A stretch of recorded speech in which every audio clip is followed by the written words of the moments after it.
নমস্কার বন্ধুরা, আশা করি আপনারা সবাই ভালো আছেন। আজকে আমি চিকেন বিরিয়ানি রেসিপি আপনাদের সঙ্গে শেয়ার করব।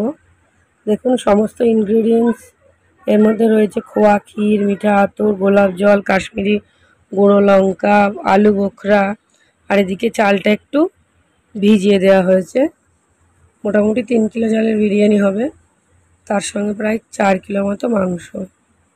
মাংসের পরিমাণটা একটু বেশি আছে। মাংস পুরো রেডি করা হয়ে গেছে। ডিমটাও আমি এদিকে সিদ্ধ করতে বসিয়ে দিয়েছি। বাড়িতে অনেকজন মেম্বার, তাই জন্যে ডিমের পরিমাণটা একটু বেশি এবং বিরিয়ানির পরিমাণটাও একটু বেশি। দেখুন মাংস কেটে পরিষ্কার করে তাতে পেঁয়াজ কুচি দেওয়া হয়ে গেছে। এদিকে বেরেস্তার জন্য দিদিভাই পেঁয়াজ কাটছে। সেই পেঁয়াজ এবং আদা রসুন পেস্ট সমস্ত কিন্তু রেডি হয়ে গেছে। এবার এদিকে আছে বিরিয়ানির জন্য বড় বড় করে আলু।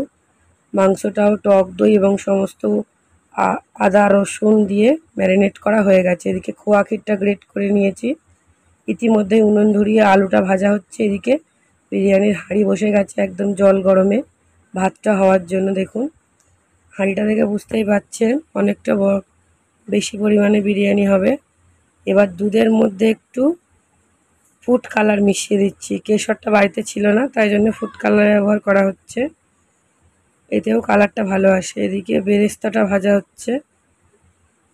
মোটামুটি 500 গ্রাম পেঁয়াজে বেরেস্তা হচ্ছে। আর এদিকে ভাত হয়ে গেছে। ভালো করে একটু হাওয়াতে খেলিয়ে দিতে হচ্ছে, না হলে ভাত গলে যাবে। এদিকে বেরেস্তাগুলো ভেজে নিয়ে একটা ডেস্কির মধ্যে তুলে নেওয়া হয়েছে। দেখুন এত সুন্দর পাতলা পাতলা করে কাটা হয়েছে, দেখতে সুন্দর হয়েছে। দুটো কড়াইতেই মাংস কষা হচ্ছে অল্প অল্প করে, তাতে কষাটা খুবই সুন্দর হবে। ভিডিওটা দেখতে থাকুন, ভালো লাগবে। আমার কর্তাবাবুই কিন্তু আজকে বিরিয়ানিটা বানাচ্ছে, আর এই যে লেয়ারটা করছে। বিরিয়ানি মোটামুটি সব কিছু রেডি, এবার লেয়ারটা করবে। দেখুন মিঠা আতর, গোলাপ জল, কেওড়া জল সমস্ত কিন্তু এই দুধের মধ্যে মিশিয়ে দেওয়া হয়ে গেছে। তার সঙ্গে খোয়া ক্ষীরটাও দিয়েছি। দেওয়ার জন্য একটু গাঁথ মতো হয়েছে, বেশ ঘন। আর যা সুন্দর গন্ধ বেরিয়েছে সেটা আপনারা বানিয়ে খেলেই বুঝতে পারবেন। ভিডিওটা দেখুন। এবার আস্তে আস্তে লেয়ারটা বানিয়ে নেব। কেওড়া জল, গোলাপ জল মোটামুটি পরিমাণে দেওয়া হচ্ছে, যেহেতু অনেকটা বিরিয়ানি। 1 বোতল করে যা এনেছিলাম সবটাই লেগে গেছে। আপনারা বিরিয়ানির পরিমাণ মতো অনুযায়ী দেবেন, তাহলে খেতে সুন্দর হবে। লেয়ারে প্রথম ভাত পড়ে গেছে, তারপর আস্তে আস্তে চিকেন, বেরেস্তা এবং জল, যে জলটা রেডি করা হয়েছে, দুধ, কেওড়া জল, গোলাপ জল, মিঠা আতর, সেই মিশ্রণটাও দেওয়া হবে। আস্তে আস্তে সম্পূর্ণ লেয়ারটা করে নেব। আর হ্যাঁ, ঘিটা কিন্তু বৃন্দাবনের ঘি, খুব সুন্দর সেন্ট, একেবারে মানে খাঁটি ঘি যাকে বলে। দেখুন বেরেস্তা ছড়িয়ে আস্তে আস্তে লেয়ারটা কিন্তু হচ্ছে। একটু মোটা মোটা চিকেনের পিসগুলো সেগুলো একটু তলায় দিলে ভালো হয়, সিদ্ধটাও ভালো হবে, বাচ্চাদের খেতেও অনেক সুবিধা হবে। যেহেতু বাড়ির বিরিয়ানি খাবে তো সকলেই, সকলেরই বিরিয়ানি জিনিসটা খুব পছন্দের, বাঙালির প্রিয় একটা খাবার। ভিডিওটা ভালো লাগলে বন্ধুরা লাইক করে দেবেন আর একটু শেয়ার করবেন। আর যারা আমার চ্যানেলটি নতুন দেখছেন তারা অবশ্যই করে চ্যানেলটি সাবস্ক্রাইব করে দেবেন। দেখুন মোটামুটি লেয়ার কমপ্লিট। এবার দমে বসিয়ে দেওয়া হবে ঢাকনা দিয়ে।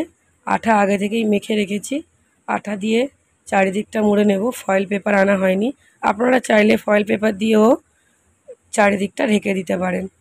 এবার আলু বোখরাগুলো একটু ওপরে ওপরে দিয়ে দিচ্ছি। এগুলো কিন্তু আমাদের বাচ্চারা খেতে খুব ভালোবাসে।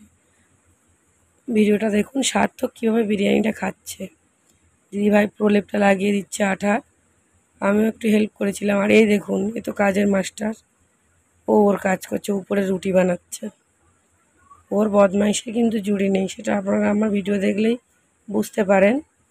দেখুন ওর চেহারাটা দেখুন, একেবারে রাখাল। বিরিয়ানি কিন্তু দম দেওয়া হয়ে গেছে, মোটামুটি রেডি। প্রায় 40 মিনিট মতো দমে বসানো হয়েছে, যেহেতু অনেকটা পরিমাণ বিরিয়ানি, বিরিয়ানি হিসাবেই দেবেন। দেখুন একদম লেগ পিস আর বিরিয়ানি ডিম নিয়ে বসে গেছে। তাহলে ভিডিওটা এখানেই শেষ করছি। আপনারা অবশ্যই লাইক করে দেবেন। এরকম নিত্য নতুন ভিডিও আমি আপনাদের সঙ্গে দেওয়ার চেষ্টা করব। ততক্ষণের জন্য সুস্থ